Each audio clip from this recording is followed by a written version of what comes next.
Hi guys, thanks for tuning in again. Today I'm going to pop up to Middle Hope up on Sand Point, and hopefully I'm going to go into a bit more in depth about long exposures, and hopefully I'll be able to, kind of a bit of a tutorial, I guess. Conditions are looking reasonable for it. It was completely grey, but there's a bit more definition. The clouds are starting to break, and it's moving quite fast up there, so should be good for some black and white, I think. Yeah, there might not be too much content to this video apart from obviously going into detail about the shots and how I'm doing it, but so I'm going to head on up there now, and I'll check in again with you in a minute.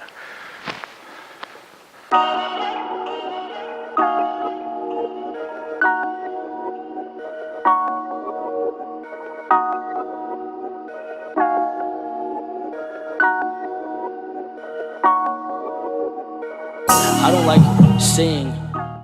Yeah, so I've taken you guys to Middle Hope before, but yeah, I want to actually try and show you in depth how to do a long exposure. I'll show you all the settings and the things that you need to do, types of filters to use, and how to actually work out what exposure you need if it's over 30 seconds, which no doubt in these conditions it definitely will be. But look at the sky now.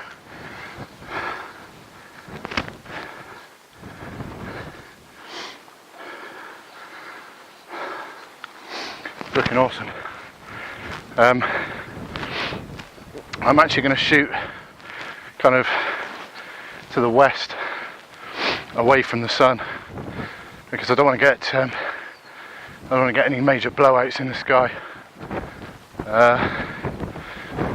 So yeah, it's some sort of low-level, fast-moving cloud.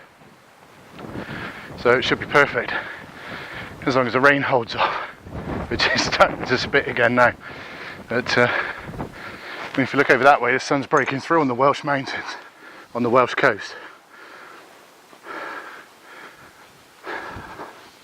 But that's not really what I want.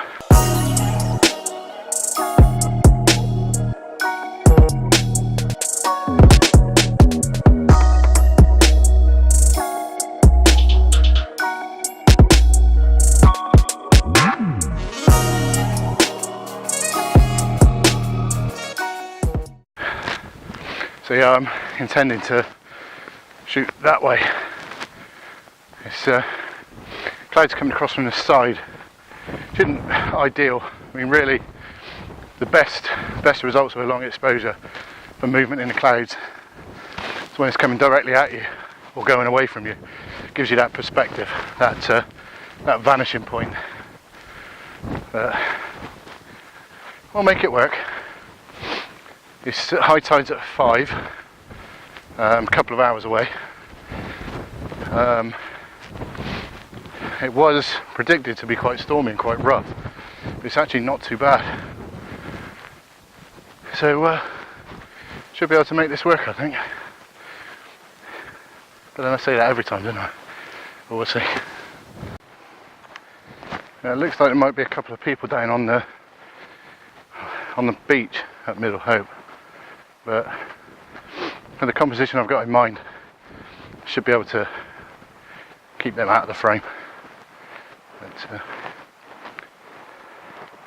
yeah, so again, here's Middle Hope. I know we've been here before, but I'll show you anyway. You see the clouds are coming from the right, kind of diagonally across the screen. But yeah, I think we should be able to make something nice out of this, I think. So just going to head on down there now. This place it's better to shoot when the tide's sort of coming in, when it's on about its midpoint, I guess, because when it's a high tide you lose all of the bay. so there's not an awful lot to shoot then. But so it's only a 9.5 metre tide this time as well, which it's not a particularly high one, and it's actually quite calm at the moment, which is a little bit disappointing really, because after the long exposures I was hoping to go for some sort of just, you know, your standard dramatic wave shots, but it doesn't look like that's going to happen. But it's all good, it's all good. We shall see.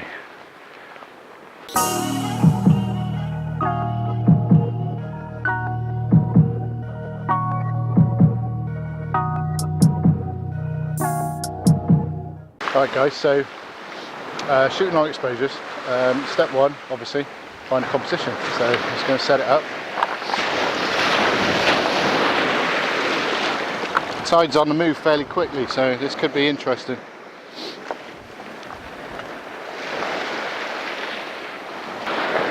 Alright, so let's see what we've got.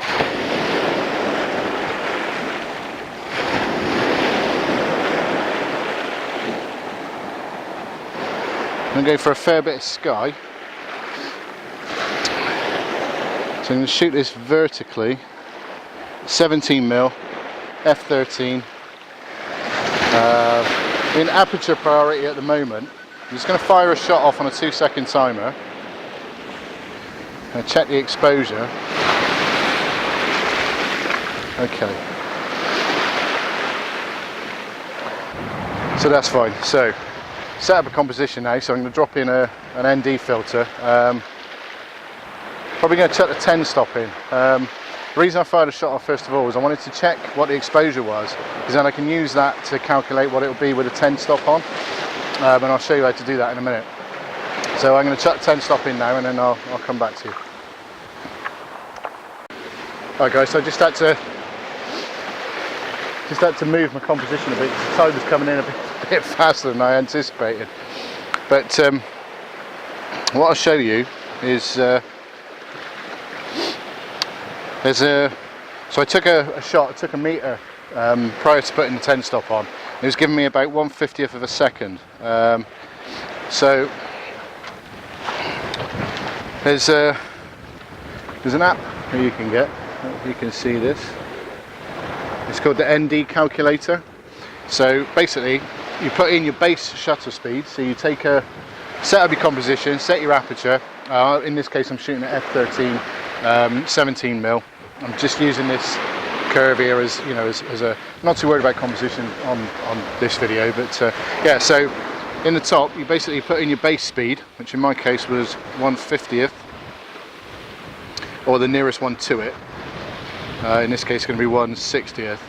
And then in the next box down, you can see this, in this next box down, it's asking what ND filter you've got on. So in my case it's a 10 stop, and then there's a slot for another filter as well, in case you're using a grad, which in this case I'm not going to bother, but so we'll leave that one blank.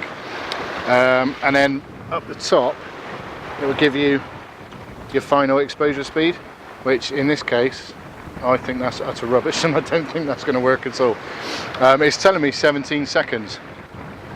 I'm going to check my settings on there, because I don't think for 1 minute that that's correct. Settings.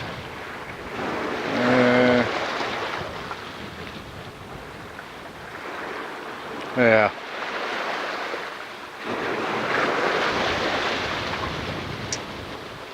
Okay, now I'm getting spammed with ads. Okay, yeah, so I mean that's telling me 17.1 seconds, but I'm not entirely convinced that's right. The thing is, when you're metering, if you're using matrix metering, it's taking a kind of a mean average, so there's always some variation. But yeah, I'm going to fire off. I mean, I think that's going to be at least 30 seconds. So I'll see what I'll put the camera in aperture priority mode and see what it meters at, and then I'm going to fire a couple off, and we'll see what sort of times we get. So yeah, let's have a look.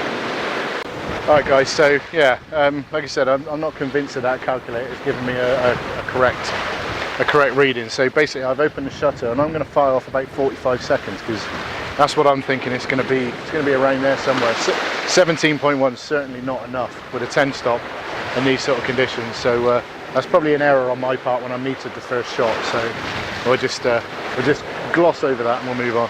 But so basically I've gone into bulb mode on the camera because with aperture mode, as a lot of you will know, you can only get a maximum of 30 seconds in aperture mode. So go into bulb mode, and basically what that means is you press the button once to open the shutter, and then it doesn't close again until you press it again, or until you let go of it. So I've got a remote which has got a countdown timer on, and obviously I've opened the shutter. I'll just check it now. Okay. Alright, so that actually went for a lot, because I was talking to you, went for a lot longer, and actually went for just over a minute, and the exposure's come out pretty well in fact.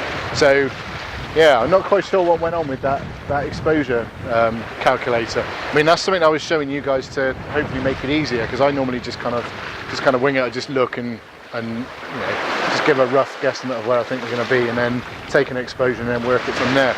But I thought that might make it easier for you, but on this occasion I can't really recommend that that calculator. So I'll take the camera over and I'll show you what we just got,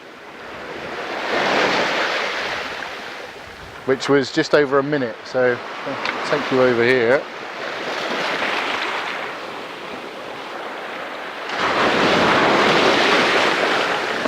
Okay, and the tide's coming in up over my feet now, so can you see that there? Looks pretty nice, I think. Not bad at all. So that was just over a minute. So yeah, I mean, the kind of the fundamentals of long exposures is fairly simple, really. It's all about having the right equipment. I mean, you need a decent, tripod. Well, not a decent, a sturdy tripod. It doesn't have to be expensive. They make some really good tripods nowadays. So yeah, it's a sturdy tripod. Obviously, you're going to need ND filters. I've got a 6-stop and a 10-stop. There's enough light here to use a 10-stop without getting into crazy longs, because as I've said before, I haven't got the patience for ridiculously long exposures. But that one came out quite nicely. So now I've got a kind of a base exposure, which was it was about 1 minute 6 seconds, because I was talking to you, I let it run too far, which as it turned out was a good thing. So what I'm going to do now is I'm going to fire off another exposure, and I'm going to go for about 1:15, 1:20, I think, 1 minute 20, something like that. And I reckon that will give me exactly what I need, really. Like I said, there's no need for an ND grad, because the sky is fairly subdued anyway. There's a lot of cloud up there, so I don't really need to do it. So yeah, I'm going to stick with the 10-stop. The tide's coming in a bit more now, which will make for a nice composition, I think. So I'm going to rack this one off, and then we'll see if there's another one that I can show you.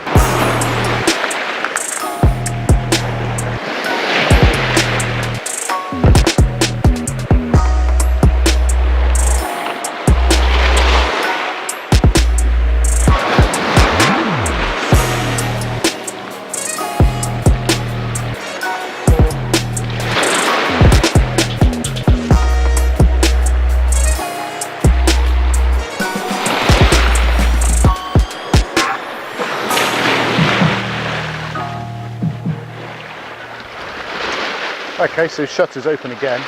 Like I say, I'm going to let this one run for about 1 minute 20, something like that. Once you've got the 10-stop on, it can be difficult to obviously you can't see your composition. So with the filters that I use, you can just quickly remove it off the front, change your composition, alter your angles or anything like that, and then just drop the filter back on again when you're ready, and then just take your shot, knowing that you're confident that you've got what you want in your frame. So yeah, so just waiting for this one to go. Like I said, it's you can't really see it from there. I'll show you it in a minute in detail. It's just a cheap timed remote which I got off of Amazon. It was about 20 quid, I think. And it's got a little lock button, so you push it down and lock it, and then the timer starts, and when it gets to where you want it to be, you just release it again, and then you've got your exposure. So we're just coming up to a minute now, and I'm nearly knee deep in water now, so this may well have moved my tripod, but we'll see. So I'm 1 minute 10 now. Like I say, I'm going to go for about 1 minute 15, something like that. And I think that'll do us. Alright, so that's 115, 117. I'm going to go 120. Alright, so 1 minute 20, and that exposure is smack on. I've got no, I just got wet. I'm going to move a minute. So yeah, I've got no blown out highlights on the histogram, no blacks on the shadows. The histogram looks good. I'll move you up the beach. Let's get out of this tide. Let's move you up here a bit, and then I will show you. So if I bring this shot up, let's see if I can show you the histogram on the back. Obviously you'll have to use your imagination and turn it round, but you can see how, let's bring it back up. So you can see how the highlights are within the histogram and so are the shadows. So it's a pretty well exposed image. If I bring that up for you, can you see that? There's too many reflections, I think. Yeah, it's difficult to see. But you can get the gist of it there, look. So yeah, I mean, hopefully that was that give you some idea of how you carry out these long exposures. It's really not difficult. Like I said, as long as you get your composition in first, you can get different types of filters. You can get screw-on ones, but with those, it's more difficult to get a composition, because once you've screwed that on, you can't see anything, and it's, you know, you have to unscrew it again and take it off. So if you use the square filters, and they don't have to be expensive, you know, if it's something that you just want to try out, then just use a cheaper filter system, because it's not for everybody. What you don't want to do is go out and spend, you know, like 125 quid on a 10 stop filter plus 50, 60, maybe 80 quid on a holder, to find out that actually it's not really for you. So, you know, just start with a cheaper system.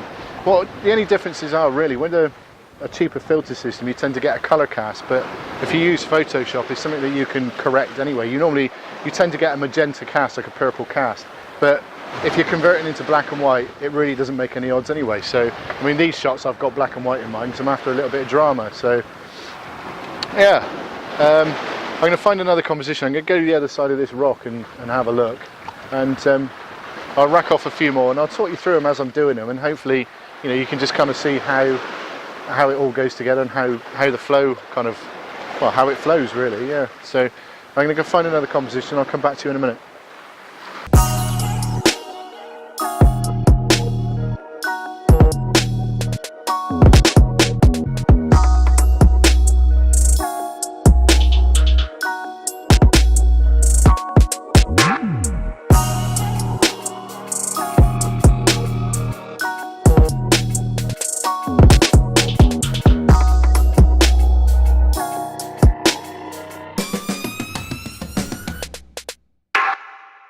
Oh, you know, it gets so awkward carrying 2 tripods and 2 cameras, but it's kind of become part of my routine now. If I'm going out with the camera, and obviously you guys come with me, so spotted what looks like a reasonable composition down here. Let's try and get you on it. There's some nice puddles, little rock pools down there, which I'm going to try and use as a bit of foreground interest. The tide's just about hitting them, so hopefully I can get a shot in before. So this is what I was referring to about, I can just drop the filter holder with the 10 stop off the front of the camera, and then I'll go into live view mode.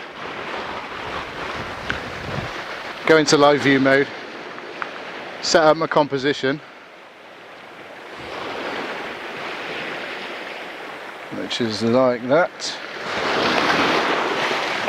and then we'll drop that back on.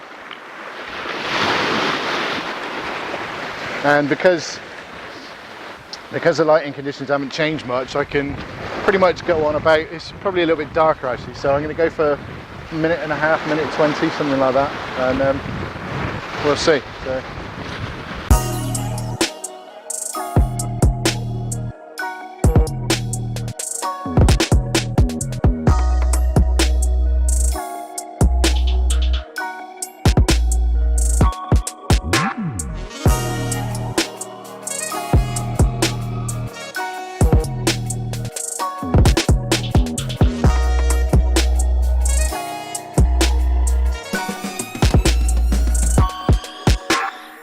Right guys, so yeah, that was I took a 1:30 exposure there using the little rock pull, and yeah, I was pretty pleased with that.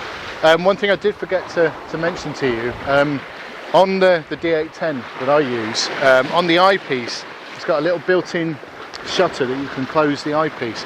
It basically, the idea of that is it stops any light leaking in through the camera whilst you've got the shutter open, which can happen, so that is something to be aware of. So if you do get filters and you have a go at this yourself, don't forget to, you can use anything. Most cameras come with a little plastic clip that just slots in the eyepiece and blocks it off, or you can just use literally just a piece of insulation tape, just pop it over the viewfinder, and it will stop any light leak.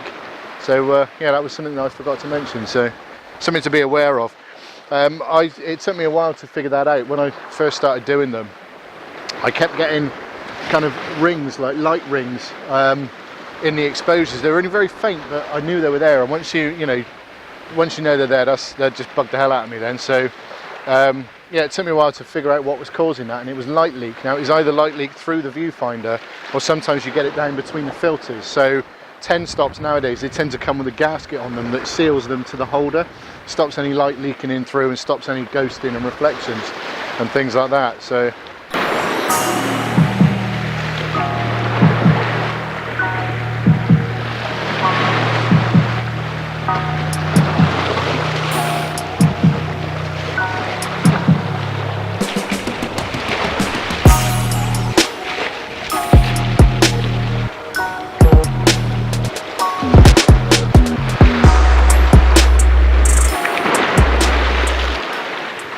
I'll go in and show you the remote. If the camera's going to focus, there we go. So you basically press the button in the middle and slide it up, and it locks into position. And you just, you know, keep an eye on your counter. So another 10 seconds or so, and I'll open it and I'll show you the back of the camera as it displays the image. Like I said, these I'll post a link to these remotes on Amazon. So about 1:30, then you just literally pop that open, and then up pops the image on the back of the camera. That was a little bit, you know, a bit histogram, a little bit too far to the right. We've got some blown out. You see where the histogram's gone off the scale to the top, looking at it this way. That just means that I've got some blown out highlights in the image. But looking at it, I don't think that's going to be a problem to recover at all. The dynamic range on this camera is particularly good, so I'll be able to pull that back. But you can see the shadows in the lower end. I've got everything in the shadows. Now, it's always better to push to the right slightly to, you know, expose the shadows well, because if you have to boost shadows, that's when you get noise. So yeah, so whoa, let's move these cameras because they're going to get wet. Yeah, so when looking at the histogram, it's always better to make sure that your shadows are exposed, because if you've got to boost them in Photoshop, if you've got to boost your shadows, you're going to introduce noise into the image. So it's always best to try and, you know, you can pull the highlights down fairly easily, as long as you don't completely blow them out. Just getting my camera safe a minute. I've had enough breakages recently, I really could do without any more. So yeah, that's doing long exposures. I hope that everything's clear for you guys, but I mean, if not, if there's anything else you need to know or anything you want to know, then just hit me up in the comments. But I'm going to carry on and take a few more shots, and hopefully I'll have some nice ones to show you, but it's looking quite good. I'm quite enjoying this. Yeah, so you know, I found another composition now that I might have a look at from on top of a rock, so I'll go and have a look at that and come back to you. Alright guys, so I've decided to take the 10 stop off now, because you know me, I like to see movement in the water and things like that. So there's a lot of wash coming up over these rocks here, and it's actually looking really nice. So I've chucked on a 0.9 Nisi medium edge grad, and that's it. I've got nothing else on, and I'm getting about 1/6 of a second, something like that. So I'm going to take a few shots of this little composition that I found here, and I'll show you those as well. probably end up converting them to black and white, but there's never any guarantee, because sometimes I like the colour ones. But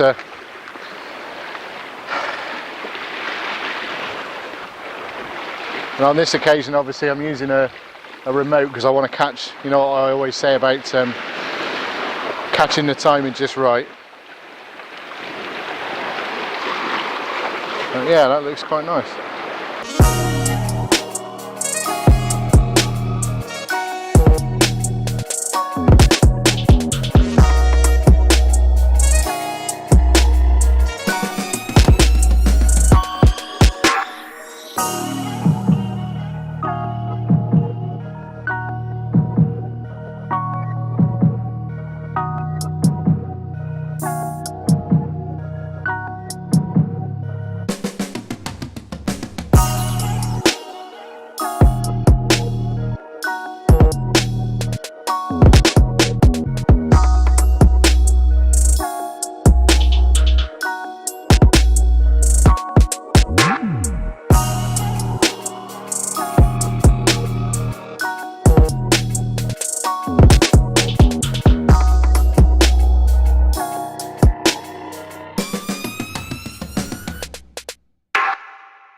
Alright guys, so I've chucked the 24 to 105 on, dropped the aperture down to 5.6, ISO up to 200, and I'm just going to shoot some shots from hand, because there's some great drama I'm you know, kind of unfolding on these rocks. So I'm going to see if I can capture some of it.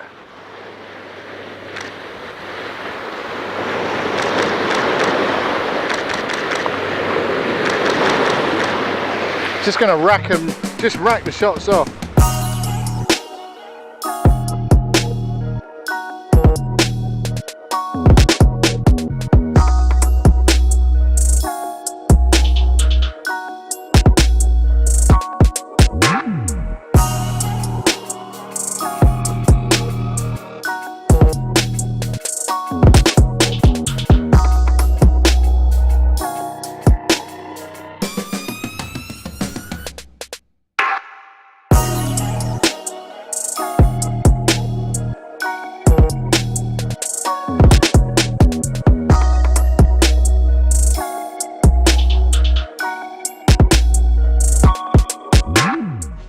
Alright guys, well, I think I'm going to wrap this up now. Had some amazing little pockets of light come through, and there's some awesome drama. The waves in this little area here were just incredible. So the point of this was to show you long exposures and, you know, try and maybe show you you know, exactly how to do them. But actually I think I'm going to be able to show you quite a mixed bag here. Well, I hope so anyway, because it actually turned out to be quite exciting down here. Yeah, wind's started to get up a bit now. There's still plenty of light around, but to be honest, I think I'm just gonna knock it on the head now, because it's starting to run out of compositions. As the tide comes in, this bay becomes less and less usable, really. So yeah, so I think we'll call it a night, a day, even, and hopefully I'll have a fair few images to show you and a bit of variation. So thanks for watching, guys. If you like the video, please give us a thumbs up, and don't forget to subscribe as well. If you do subscribe, click on the little bell and you'll get notified every time I upload a new video. If you got any questions, or you know, if I didn't explain anything particularly well regarding long exposures, or regarding anything really, just chuck it in the comments, and I'll try and answer them the best I can. But yeah, I think I'll wander back to the car now and go home and see what we got. So thanks again for joining me, guys, and I'll see you next time.